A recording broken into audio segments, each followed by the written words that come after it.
একজন শামান বলছেন, তুমি যদি এলডোরাডোর সঠিক পথ খুঁজে পাও, বন নিজেই তোমাকে পথ দেখাবে, কিন্তু ভুল করলে জঙ্গল তোমাকে গিলে ফেলবে, তোমার অস্তিত্ব মুছে দেবে সময়ের পাতা থেকে। বন যেন নিজের একটি আত্মা ধারণ করে আছে। সে আত্মা কখনো আগ্রাসী, কখনো শান্ত, আবার কখনো একেবারে নিঃশব্দ।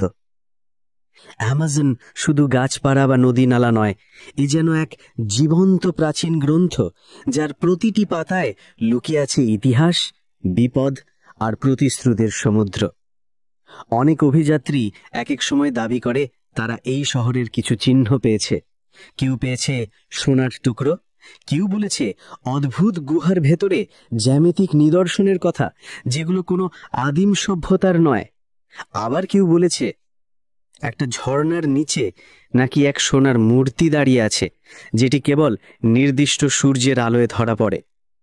এমনকি ন্যাসার স্যাটেলাইট ছবি বিশ্লেষণ করেও কেউ কেউ দাবি করে থাকেন অ্যামাজনের নির্দিষ্ট কিছু অংশে স্পষ্টভাবে কিছু জ্যামিতিক আকৃতি দেখা যায়, যেগুলো প্রাকৃতিক নয়, বরং মানুষের তৈরি।